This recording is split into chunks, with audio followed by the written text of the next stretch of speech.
ನಮ್ಮ ಜೀವನದಲ್ಲಿ ಯಾರನ್ನು ಕೂಡ ನಾವು ಅತಿಯಾಗಿ ಪ್ರೀತಿಸೋದಕ್ಕೆ ಹೋಗಬಾರ್ದು. ಅದು ಸಂಬಂಧಿಕರಾಗಿರಲಿ, ಅದು ಮಿತ್ರರಾಗಿರಲಿ, ಯಾರೇ ಆಗಿರಲಿ.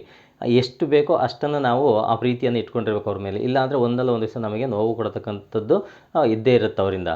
ಒಂದು ನಿದರ್ಶನ ಏನಪ್ಪ ಅಂದರೆ, ಒಬ್ಬ ಟೀಚರು ಬೇರೆ ಊರಿಗೆ ಟ್ರಾನ್ಸ್ಫರ್ ಆಗ್ತಾರೆ. ಟ್ರಾನ್ಸ್ಫರ್ ಆದಾಗ ಆ ಮಕ್ಕಳೆಲ್ಲ ಏನು ಮಾಡ್ತಾರೆ, ಆ ಸ್ಕೂಲಿನ ಮಕ್ಕಳು, ಸರ್ ನೀವು ಹೋಗ್ಬೇಡಿ ಸರ್, ನೀವು ಅಂದರೆ ನಮಗೆ ತುಂಬ ಇಷ್ಟ ಅಂತ ಹೇಳ್ಬಿಟ್ಟು ತುಂಬಾ ಅವ್ರನ್ನ ಅಪ್ಕೊಂಬಿಟ್ಟಿರ್ತಾರೆ ಎಲ್ಲರೂ ಕೂಡ.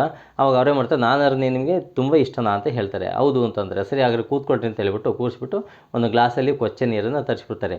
ಕೊಚ್ಚೆ ನೀರನ್ನು ತರಿಸ್ಬಿಟ್ಟು ಇಟ್ಬಿಟ್ಟು ಅವರೇ ಮಾಡ್ತಾರೆ, ಬೆರಳನ್ನು ಹಾಕಿಬಿಟ್ಟು ಒಳಗಡೆಗೆ ಬಾಯಿ ಒಳಗಡೆ ಇಟ್ಕೊಂಡ್ಬಿಡ್ತಾರೆ. ಸರಿ ನಾನು ಮಾಡ್ದಂಗೆ ಮಾಡಿರಿ ಅಂತ ಹೇಳ್ತಾರೆ. ಸರಿ ಮಕ್ಕಳೆಲ್ಲ, ಓ ಸರ್ ನೀವು ಹೇಳ್ದಂಗೆ ನಾವು ಮಾಡ್ತೀವಿ ಅಂತ ಹೇಳ್ಬಿಟ್ಟು ಅವರೇ ಮಾಡ್ತಾರೆ. ನೀವು ಮಾಡ್ದಂಗೆ ಮಾಡ್ತೀವಿ ಅಂತ ಹೇಳ್ಬಿಟ್ಟು ಎಲ್ಲ ಬಂದು ಬೆರಳನ್ನು ಕೊಚ್ಚೆ ನೀರೆಲ್ಲ ಅದ್ದಿಬಿಟ್ಟು ಬಾಯೊಳಗೆ ಇಟ್ಕೊಂಡ್ಬಿಡ್ತಾರೆ.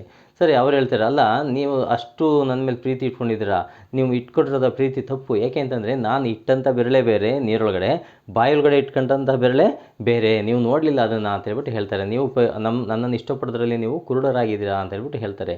ಹೌದಾ ಸರ್, ನೀವು ಮೋಸ ಮಾಡಿಬಿಟ್ರಿ ಸರ್ ನಮಗೆ ಅಂತ ಹೇಳ್ತಾರೆ. ಅದಕ್ಕೆ ನೀವು ಯಾರನ್ನು ಕೂಡ ಹೆಚ್ಚು ಹಚ್ಕೊಳ್ಳೋದಕ್ಕೆ ಹೋಗಬಾರ್ದು, ಪ್ರೀತಿಸೋದಕ್ಕೆ ಹೋಗಬಾರ್ದು. ಎಷ್ಟು ಬೇಕೋ ಅಷ್ಟನ್ನು ಇಟ್ಕೋಬೇಕು ಪ್ರೀತಿ ಅನ್ನೋದನ್ನು ಅಂತ ಹೇಳ್ಬಿಟ್ಟು ಹೇಳ್ತಾರೆ.